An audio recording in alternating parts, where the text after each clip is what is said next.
আচ্ছা, indifferent point বের করার আগে আমাদের যে বেসিক যে বিষয়টা, এই টেবিটাল তো আমাদের কারো কোনো সমস্যা নাই। যে ইভিআইটি থেকে তোমার ইপিএস পর্যন্ত বা সেলস থেকে ইপিএস পর্যন্ত যে বের করতে হয়, যে এই প্যাটার্নটা তো সবার তো কারো কোনো সমস্যা নাই। তো এগুলা বের করতে গেলে আমাদের পূর্বে থেকে কি করতে হয়, ওই স্যার তাও একটু বুঝিয়ে দিলে ভালো হয় পুরোটা।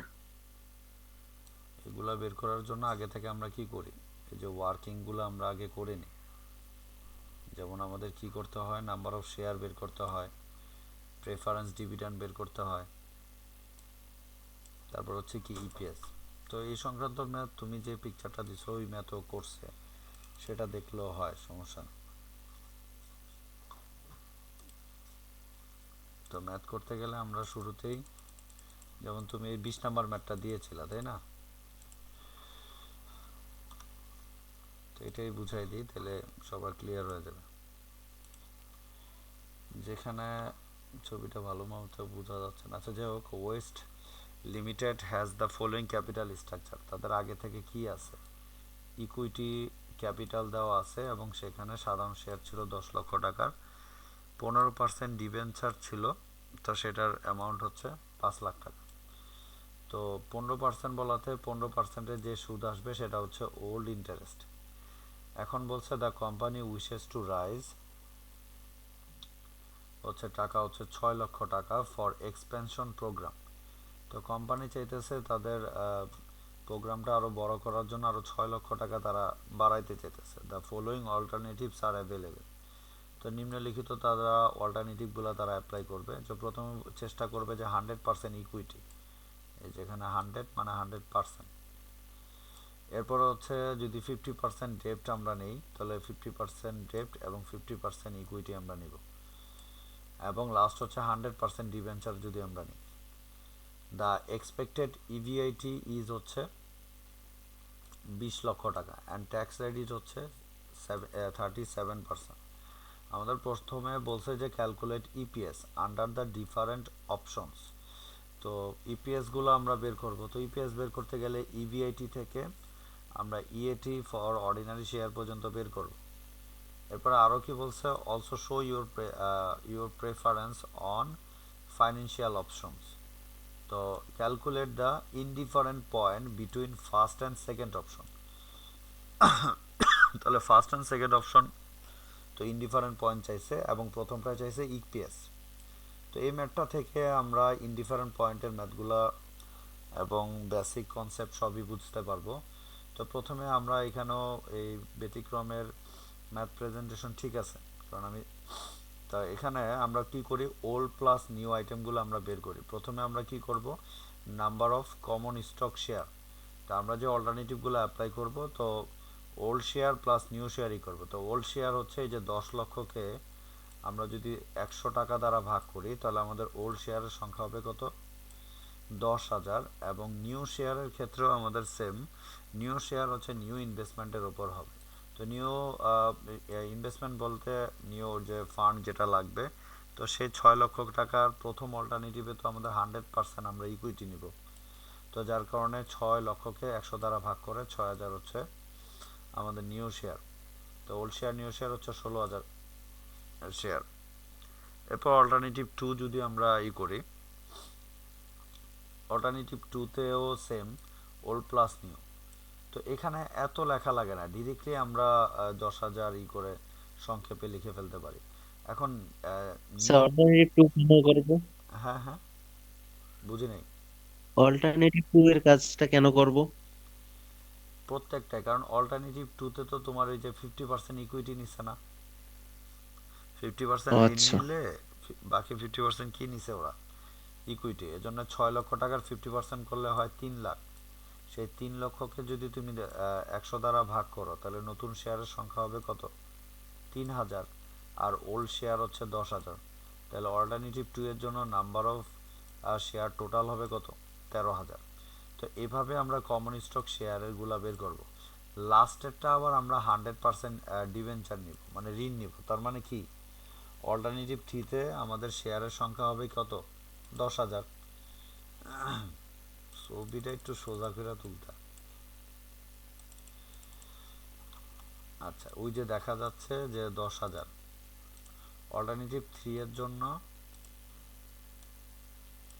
এই যে ওল্ড প্লাস নিউ 10,000, কিন্তু নিউ তো নাই, কারণ কি অল্টারনেটিভ 3-তে 100% ঋণ নেওয়া হয়েছে, তো যার কারণে নিউ হবে কত, 0। তো টোটাল অল্টারনেটিভ 3 এর জন্য স্যার হচ্ছে নিউটন বলছে 100% ঋণ নিবে, এটা তো প্রশ্নে বলা ছিল যে মাত্র কি পড়লাম। মানে ইসের টাকাটা আর কি দেওয়া নাই নাকি, যার কারণে আর কি এটা জিরো হবে। টাকা দেওয়া নাই বলতে তো বুঝাই যায় যে তোমার 6 লক্ষ টাকা প্রয়োজন, আর স্যার, আর পঞ্চাশ লাস্টেরটা, 50%-এর জন্য আমরা 6 লাখ টাকা নিছিলাম আর কি। হুম, আর লাস্টেরটা বলছে তুমি অল্টারনেটিভ 3-তে তুমি 100% ডিবেঞ্চার নিবা। তাহলে যদি তুমি 100% ঋণ নাও 6 লাখ টাকা, তাহলে কি আর শেয়ার ইস্যু করছো? না তাহলে তোমার এই নতুন তো আর শেয়ারের সংখ্যা বাড়বে না। তার মানে ওল্ড শেয়ার 10,000-ই হবে, মানে ওল্ড আইটেম সেম থাকে সব সময়, এই যে 10,000, এখানেও 10,000, পরের পিকচারে ওইখানেও কি হবে, 10,000 স্যার, হবে। ওল্ডেরটা বুঝি কিন্তু নিউটা আর কি একটু ই লাগে, হ্যাঁ, ভুলা যায়। নিয়োগটা প্রশ্ন খুব ভালোভাবে খেয়াল রাখতে হবে যে আমাদের অল্টারনেটিভগুলোতে কোন অপশনে কি কিভাবে টাকার ম্যানেজ করবে।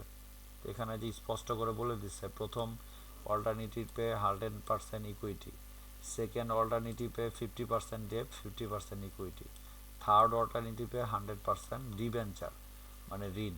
তার মানে আহ, তাহলে আর এখানে শেয়ার থাকবে না, এই তো। তো আমাদের ম্যাথ করতে গেলে প্রতিটা ম্যাথেই আগে থেকে নাম্বার অফ কমন স্টক শেয়ারগুলো আগে থেকে বের করে নিতে হবে, ওল্ড প্লাস নিউ। একই রকমভাবে আমাদের ইন্টারেস্টগুলোও ক্যালকুলেশন করতে হবে। এখন এই ব্যতিক্রম ইন্টারেস্ট ক্যালকুলেশন করছে কিনা, হ্যাঁ করছে, ভেরি গুড। একটা ভালো প্রেজেন্টেশন করছে, মানে আমরা যেভাবে শিখছি ওরাও ওইভাবেই করছে।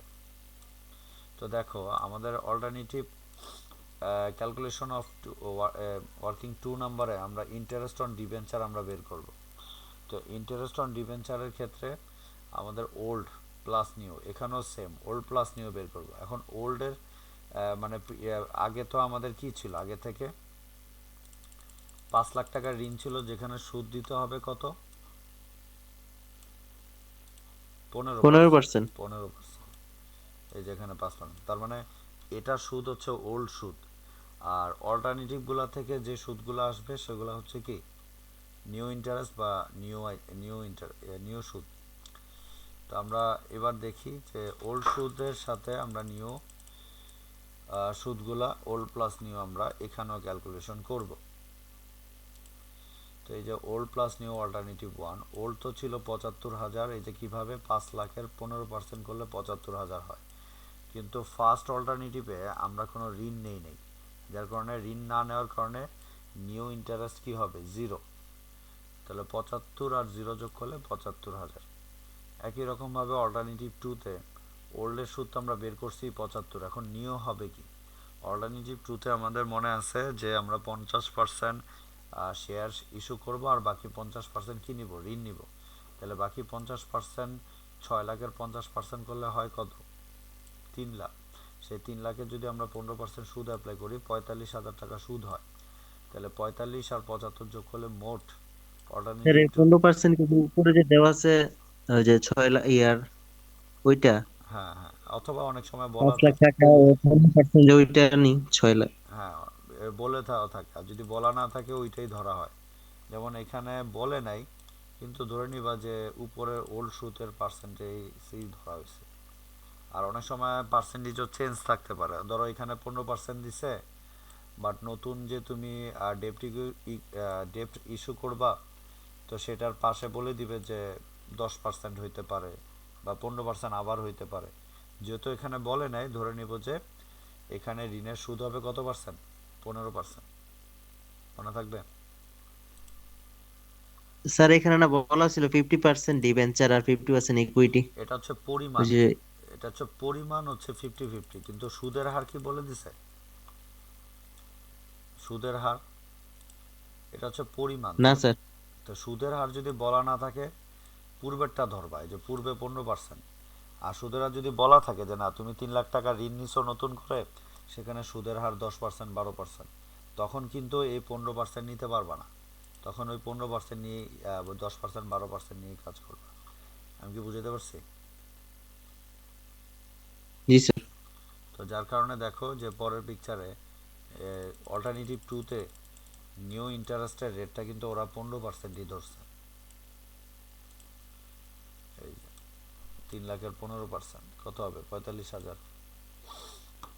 তো আগের ছিল, ওল্ড ছিল কত? 75। 75 আর 45, 1,20,000। এ পর্যন্ত ক্লিয়ার? জি স্যার। আচ্ছা, এরপরে আমরা অল্টারনেটিভ থ্রিতেও সেম কাজ করব। অল্টারনেটিভ থ্রি তো ওল্ড আইটেম 75 তো আমরা জানি। এখন নিউ আইটেম আমরা জানছি যে অল্টারনেটিভ থ্রিতে তারা পুরো 6 লক্ষ টাকায় ঋণ নিবে। তো যার কারণে পুরো 6 লক্ষ টাকার 15% আমরা ধরছি। তাইলে এই 6 লক্ষের 15% করলে কত আসবে? 90,000। আর আগে ছিল কত? 75। তো টোটাল হবে কত? 1,65,000। তো এইভাবে আমাদের ম্যাথ করার সুবিধার্থে আমাদের ভুলের পরিমাণ মিনিমাইজ করার জন্য আমরা calculation of number of share আর ইন্টারেস্ট অন ডিবেঞ্চার আরেকটা ওয়ার্কিং করে রাখবো যদি প্রয়োজন পড়ে। সেটার নাম কি? সেটা হচ্ছে ওই যে প্রেফারেন্স ডিভিডেন্ড। তো এগুলো আমাদের শিটেও আছে, প্রেফারেন্স ডিভিডেন্ড। তো এই ম্যাথে আমাদের প্রথম রিকোয়ারমেন্ট ওয়ানে বলছিল যে ক্যালকুলেশন অফ ইপিএস বের করো। তো ইপিএস বের করতে গেলে আমাদের কি লাগে? আগে ইবিআইটি নিয়ে ম্যাথ করতে হয়, যেখানে আমরা অঙ্কের প্রশ্নে জানছিলাম যে ইবিআইটি দেওয়া ছিল 20 লক্ষ টাকা করে। এজন্য প্রত্যেকটা অপশনে 20 লাখ। তারপর আমরা লেস দেব কি? ইন্টারেস্ট। ইবিআইটি থেকে কি বাদ যায়? ইন্টারেস্ট। তো ইন্টারেস্ট তো আমরা এই যে অল্টারনেটিভ 1, 2, 3, প্রথম অল্টারনেটিভে কত বের করছি? 75,000। দ্বিতীয়টা 1,20,000, তৃতীয়টা 1,65,000। এই যে দেখো 75, 1,20,000, 1,65,000 আমরা বাদ দিব। বাদ দিলে কাকে পাবো? EBIT, earning before tax. এটা তো আমরা জানি। তারপরে এর উপর ট্যাক্স অ্যাপ্লাই হবে। ট্যাক্স রেট আমরা জানছি প্রশ্নে কত পার্সেন্ট? 37%। তো 19,25,000-এর 37%, 18,80,000-এর উপর 37% করলে যে অ্যামাউন্ট, এরপরটাও যে অ্যামাউন্ট হয় সেটা আমরা বের করবো। তাহলে ইভিটি থেকে ট্যাক্স বাদ দিলে আমরা কাকে পাবো? ইএটি। ইএটি আমরা পাবো, ঠিক আছে। এরপরে নাম্বার অফ শেয়ার। তো ইএটি থেকে আমরা এখন নাম্বার অফ শেয়ার যদি আমরা অ্যাপ্লাই করি তাহলে কি হবে? তাহলে ইপিএস এর ক্ষেত্রে দেখো, তো ইএটি পর্যন্ত বের করছি, আর নাম্বার অফ শেয়ার তো আমরা শুরুতেই বের করছিলাম। প্রথমটা 16,000, দ্বিতীয়টা 13,000, এই যে আর লাস্টেরটা তো এই যে এখানে 10,000 বের করছি। এখন ইএটিকে নাম্বার অফ শেয়ার দ্বারা ভাগ করলে কাকে পাই আমরা? ইপিএস পাই। তো এটা তো জানি। তাহলে 12,12,750-কে 16,000 দ্বারা যদি ভাগ করি তাহলে ইপিএস এর পরিমাণ পাবো। তো অল্টারনেটিভ টু এর ক্ষেত্রে যা যা আসে, তো এই যে এখানে আমাদের আসছে কি?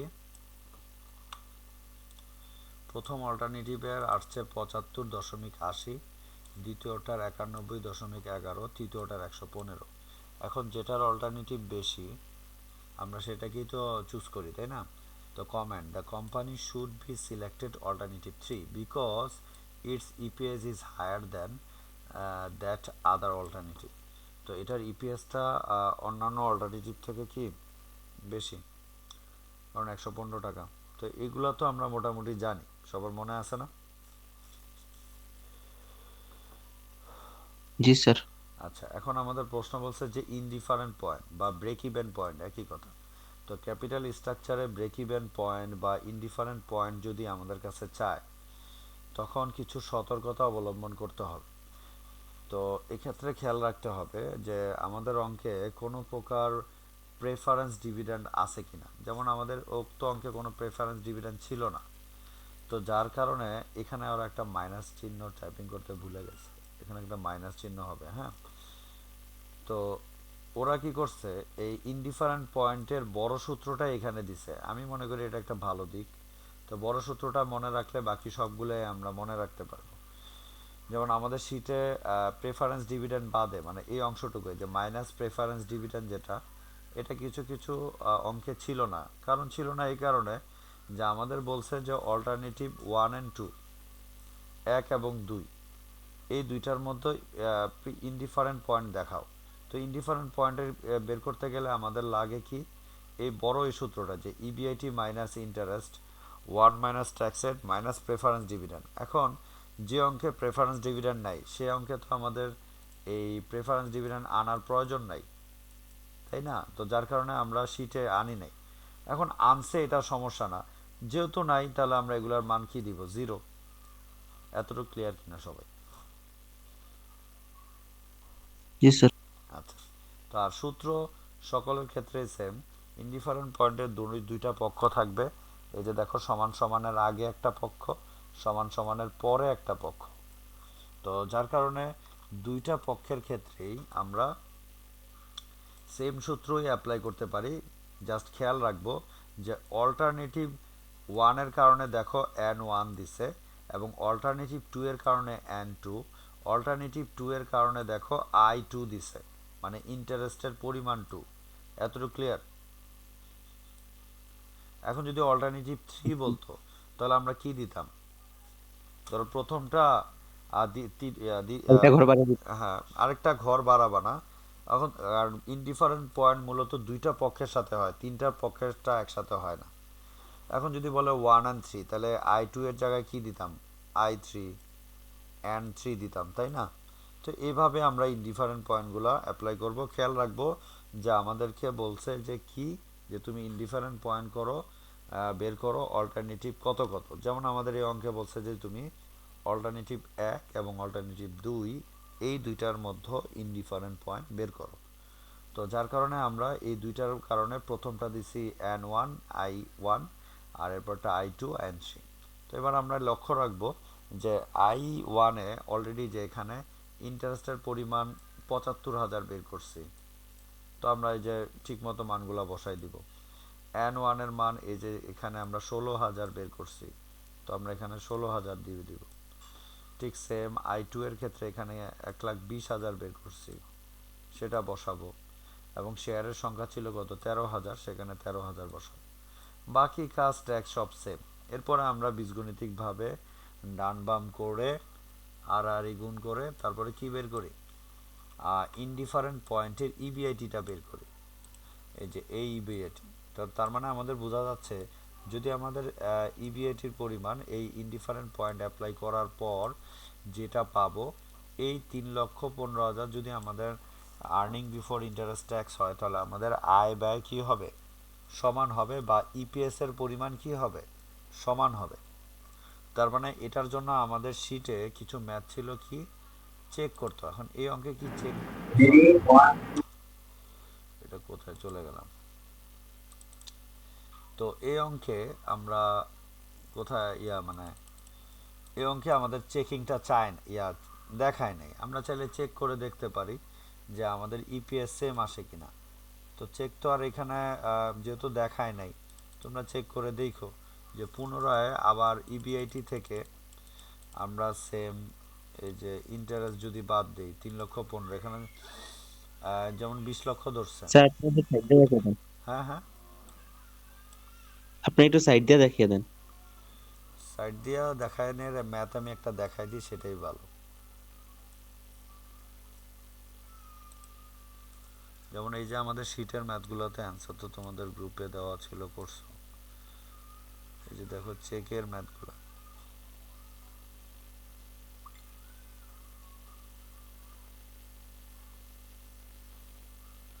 এই যেমন এই ম্যাথটা আমাদের শীটের ৩০ নম্বর ম্যাথটাতে আমরা আমাদেরকে বলছিল যে ইনডিফারেন্ট পয়েন্ট বের করো হচ্ছে method one and method two, one and two. তো এখন আমরা এখানেও সেমভাবে দেখো মেথড ওয়ান অ্যান্ড টু এর আমরা কি বের করছিলাম। মেথড ওয়ানে কোনো কি ছিল না, ইন্টারেস্ট ছিল না। মেথড টু এ ছিল, ইন্টারেস্ট ছিল। মেথড ওয়ানে শেয়ার ছিল ১৩,০০০, আর টুতে ছিল কত, ১০,০০০। যার কারণে দেখো এখানেও দেখো যে মেথড ওয়ান অ্যান্ড টু এই মেথড কোনো প্রেফারেন্স ডিভিডেন্ড নাই। যার কারণে দেখো এখানে সূত্রতে কোনো প্রেফারেন্স ডিভিডেন্ড দেয় নাই। আর যদি দিত তাহলে প্রেফারেন্স ডিভিডেন্ডটা কি হতো, জিরো হইতো, যেটা আমাদের ব্যতিক্রমে মাইনাস জিরো জিরো দিছে। তো এখন দেখো এখানে ইন্টারেস্ট ওয়ানের পরিমাণটা জিরো, কারণ এখানে নাই, এই যে নাই, এই যে দেখো জিরো দিছে। এরপরে শেয়ারের সংখ্যা ছিল কত, ১৩,০০০। এই যে 13,000। এরপরে আমরা অল্টারনেটিভ 2 এর কথা যদি চিন্তা করি, সেখানে ছিল কত? 36,000 হচ্ছে ইন্টারেস্ট, আর শেয়ারের সংখ্যা ছিল 10,000। তো এইভাবে এইটারও আমরা ইবিআইটি বের করছি ইনডিফারেন্ট পয়েন্টের 1,56,000 টাকা। এই এই ইনডিফারেন্ট পয়েন্টে আয় ব্যয় বা ইপিএস কি হবে? সমান হবে। তাহলে সেটাই আমরা এখন চেক দিব। দেখো ইবিআইটি 1,56,000 বসাইছে, তো ইন্টারেস্টটা বাদ দিব। দেখো অল্টারনেটিভ 1-এ ইন্টারেস্ট ছিল না, এই জন্য 0। আর অল্টারনেটিভ 2-তে 36,000 ছিল, এই যে 36,000 বসাইছিলাম, সেটা আবার এখানে। তো বাদ দিলে 1,56,000, 1,20,000। তারপর ট্যাক্স অ্যাপ্লাই করবা, 1,56,000-এর 40% ট্যাক্স অ্যাপ্লাই, 1,20,000-এর 40% ট্যাক্স অ্যাপ্লাই করবা। বাদ দিলে আর্নিং আফটার ট্যাক্স আমরা পাইলাম, তো এখানেও পেলাম। তো এরপর আমাদের শেয়ারের সংখ্যা তো দেওয়া ছিল, এই যে 13,000 আর হচ্ছে কি 10,000। আমরা ওল্ড প্লাস নিউ এখানেও সেমভাবে করব। তো 13,000 আর 10,000, তো এটাকে আমরা এটা দ্বারা যদি ভাগ দিই, আমাদের ইপিএস পরিমাণ 7.20 মিলে যাবে, মানে ইপিএস এর পরিমাণটা মিলে যাবে। এটাকে আমরা চেক করা বোঝায় বা প্রুফ করা বোঝায়।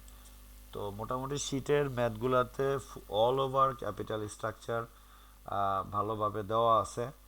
ট্যাক্স থাকলে কী হবে, ট্যাক্স না থাকলে কী হবে, এগুলো ভালোভাবে শিখে গেলে, বুঝে গেলে আশা করি যেভাবেই প্রশ্ন দেখ, আর যদি তোমরা প্রশ্ন ভালোভাবে অর্থসহ বুঝো, তাহলে একদম ইজি। দেখো ব্যতিক্রমে যে ম্যাথটা আমাকে দেখাইছো, ওইটা ছিল একদম এই লেভেলের, মানে একদম বিগিনিং লেভেলের বা বেসিক লেভেলের ম্যাথ, যেটা আমাদের 7 কলেজে আসছে। বাট আমাদের শিটে আরও টাফ, বলতে টাফ না, মানে all over concept related math আছে, এগুলো ভালোভাবে শিখে নিও। বা কারো কোনো সমস্যা থাকলে এরপর আমাকে জানাও। তো ইনডিফারেন্ট পয়েন্টের ক্ষেত্রে এইভাবে আমরা ইনডিফারেন্ট পয়েন্টগুলো প্রেজেন্ট করব। তো মোটামুটি সবাই ক্লিয়ার? জি স্যার। তো স্যার আমি মেসেঞ্জারে একটা ছবি দিচ্ছি, ওখানে আমরা যে রিস্ক পিরিয়ড এটা বের করি, মানে ওখানে যে বিটা যে গুণ করি, এখানে বিটার মান নাই, কিন্তু ওরা বের করছে, বুঝতেছি না কিভাবে বের করছে, একটু দেখবেন? মেসেঞ্জারে দিছ, জি হোয়াটসঅ্যাপে স্যার। দিতা? আচ্ছা ঠিক আছে, যাচ্ছি মেসেঞ্জারে। ওইটাতে বিটার মান নাই, বাট রিক্স ইন্ডেক্সের মান আছে, তো ওইটাই আর কি বিটার মান হিসেবে ধইরা করতে হবে। হ্যাঁ বুঝছি তো, রিস্ক আচ্ছা ইন্ডেক্স আচ্ছা অন্য ম্যাথে মান দেওয়া আছে, কিন্তু যে ম্যাথে আমি দিচ্ছি তাতে আচ্ছা আচ্ছা, নাই। এই যাচ্ছি। সূত্রটা একটু অন্য টাইপের সূত্র আর কি, আর এ ডি না আর এর সূত্র বুঝছি, আর কি। আচ্ছা আচ্ছা, সূত্র সমস্যা নাই। বুঝতে হ্যাঁ। পারছি, কিন্তু বিটার টাকা রয়েছে আছে, কিন্তু ওইটার মানও তো নাই, আচ্ছা কোথেকে আচ্ছা, নিচ্ছে আল্লাহ জানে। দেখতেছি।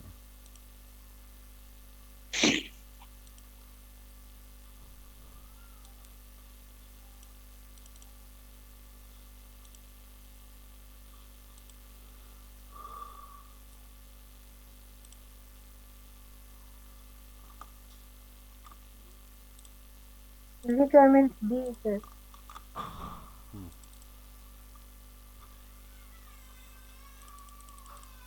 আচ্ছা আচ্ছা, এখন মেসেঞ্জারের প্রবলেম 6, তাই তো? জি স্যার। জি স্যার, রিকোয়ারমেন্ট ডি। রিকোয়ারমেন্ট কত? বি, জি রিক্স। স্যার, 6 এর বি আর বুঝতে পারছি, এটার নাম হচ্ছে রিক্স অ্যাডজাস্টেড ডিসকাউন্ট রেট। ওই যে আমরা সিএপিএম যেই সূত্রটা অ্যাপ্লাই করি, এটাকে বলা হয় রিক্স অ্যাডজাস্টেড ডিসকাউন্ট রেট, এটা আরেকটা নাম আর কি। তো ভয়ের কোনো কারণ নাই, দেখো ওরা ওই সূত্রটা ইউজ করছে। সিএপিএম এর সূত্রটা আপনাদের আছে? হ্যাঁ হ্যাঁ, বুঝে নেই। সিএপিএম এর সূত্রটা আপনাদের আছে? সিএপিএম এর সূত্র তো তোমাদের এগুলা তো ওই যে ক্যাপিটাল বাজেটিং, রিস্ক অ্যানালাইসিসে জি এগুলা সেকেন্ড ইয়ার, হ্যাঁ সেকেন্ড ইয়ারে করছিলাম। ছিল। হ্যাঁ, তো থাকুক, সমস্যা নেই। এখন আপাতত যেহেতু এখানে পাইছো, এই সূত্র তো আমরা সবাই পরিচিত, এটার সাথে পরিচিত না? Risk period plus R M, এখানে আর আই জি লেখছে, স্যার। বাট আমরা লিখবো কি আর এম, আর ওরা লেখছে কে মাইনাস আর এম, এটা পুরো উল্টা পাল্টা লিখছে। আচ্ছা, একটু প্রশ্নটা পড়ি, ওরা কি লেখছে। রিক্স ইন্ডেক্স, স্যার স্যার, রিক্স দেখছি এই যে এখানে রিস্ক ইন্ডেক্স। রিক্স আমি দুপুরবেলা অনেক ঘুমাতে পারছিলাম এটারে। আচ্ছা যাই হোক, এই রিক্স ইন্ডেক্স মানে হচ্ছে বেটা, বেটা।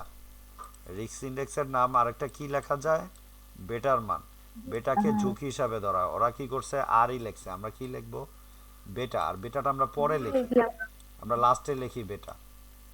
এটা আর কি একটু সমস্যা হয়, ওই যে হঠাৎ করে আমাদের সাজেশন বুকগুলো আমরা যখন চেক করি, এক এক রাইটার তার পছন্দ মতো সূত্রগুলা লেখে, বাট সূত্রগুলা যে চেঞ্জ তা না, সূত্রগুলা সেম কনসেপ্টই।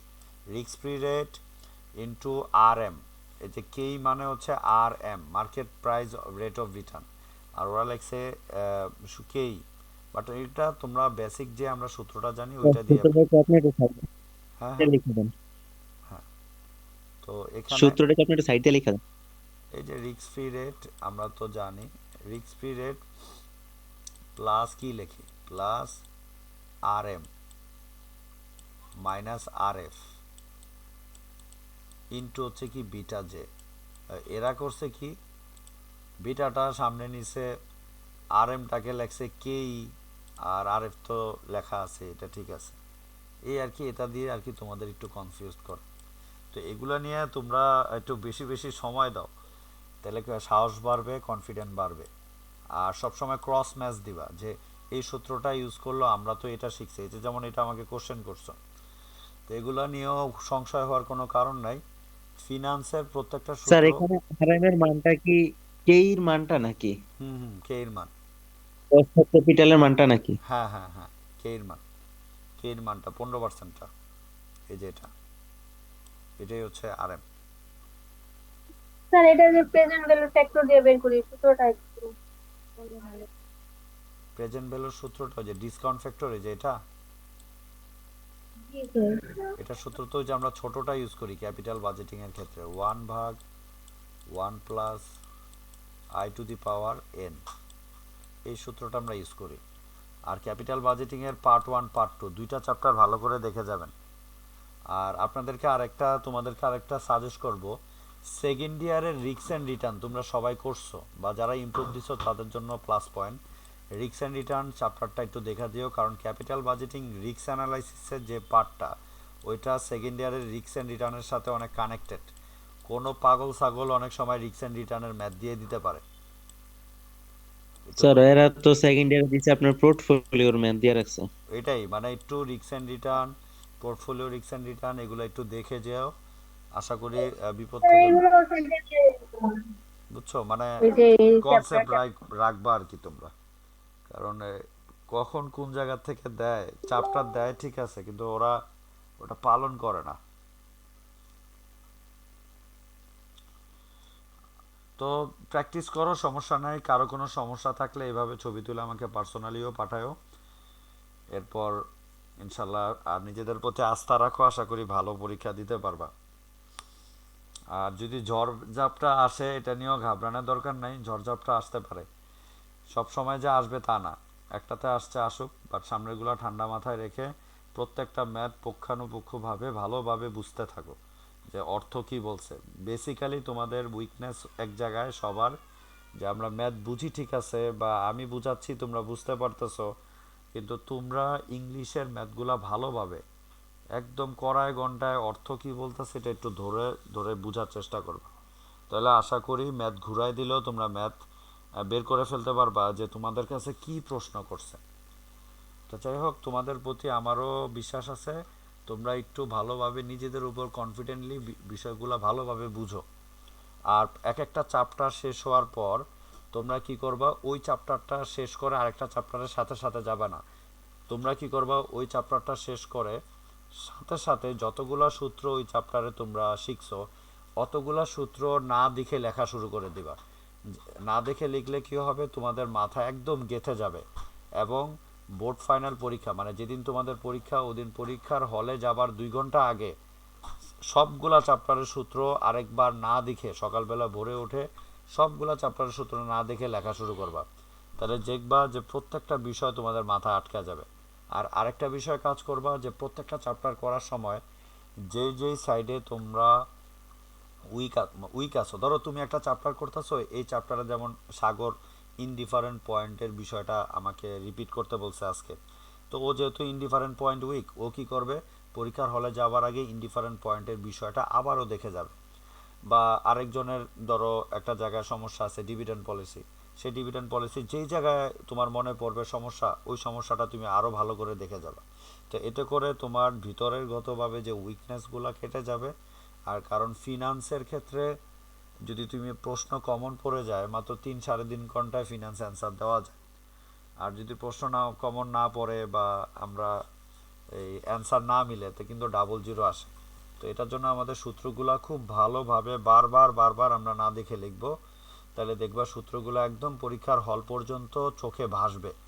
আর যদি তুমি বারবার না লিখো, জাস্ট ম্যাথ প্র্যাকটিস করে যাও, তাহলে ওটা কাজে দিবে না। ফিনান্সের ম্যাথগুলা দেখবা, আর ওই ম্যাথের কি সূত্র তুমি শিখছো ওই সূত্রগুলাকে না দেখে লিখবা, পুরা ম্যাথ করার প্রয়োজন নাই। যেমন এই যে স্ক্রিনে যে ম্যাথটা, এই ম্যাথটার কিন্তু আমরা এই present value, net present value এগুলো সেই ফার্স্ট ইয়ার থেকে শিখছি। তো এই ফার্স্ট ইয়ারে যেহেতু শিখছি, এই টেবিল কি প্র্যাকটিস করা আমাদের দরকার আছে? নিট প্রেজেন্ট ভ্যালু এগুলো কি প্র্যাকটিস করা দরকার আছে? দরকার নাই। আমাদের মূল বিষয় জানা থাকতে হবে, আমাদের সিএপির সাথে ডিসকাউন্ট ফ্যাক্টর গুণ করতে হয়, কাকে পাই? পিবি। নিট প্রেজেন্ট ভ্যালুর সূত্র কি? Total present value minus NCO. এটাই তুমি কি করবা? না দেখে লিখবা। বাট এগুলা কিছুই করার এখন আর সময় নেই, কারণ আমরা এখন যথেষ্ট ম্যাচিউরড হয়ে গেছি। রিক্স অ্যাডজাস্টেডের আরেকটা নাম কি? পিএম এর অনুযায়ী রিক্স অ্যাডজাস্টেড। তো ওই সূত্রটা অ্যাপ্লাই করব। তো এই সূত্রটা কি করবা? না দেখে লিখবা। তো ওভারঅল যখন চ্যাপ্টার শেষ হবে, আবারও পুনরায় নিট প্রেজেন্ট ভ্যালু, রিক্স অ্যাডজাস্টেড রেট, তারপরে হচ্ছে তোমাদের যা যা শিখতো, প্রফিটেবিলিটি ইন্ডেক্স, আইআরআর, এআরআর, যা যা শেখা হয়েছে, তারপর এইগুলা পুনরায় না দেখে আর তোমরা সবাই লিখবা। তো দেখবা যে তোমাদের সূত্রগুলা সবার চোখে ভাসবে। তো ঠিক আছে, সবার জন্য শুভকামনা। আমি আর বেশি কিছু বলতেছি না। নিজেদের প্রতি আস্থা রেখে প্র্যাকটিস করতে থাকো। আর কারো কোনো মন্তব্য আছে? না স্যার। তো ঠিক আছে, তো ভালো থাকো সবাই। আর কারো কোনো সমস্যা থাকলে এরপর আমাকে জানাও, আমি রেসপন্স করব। তো ঠিক আছে, ভালো থেকো, আল্লাহ হাফেজ। আচ্ছা স্যার, আদাব।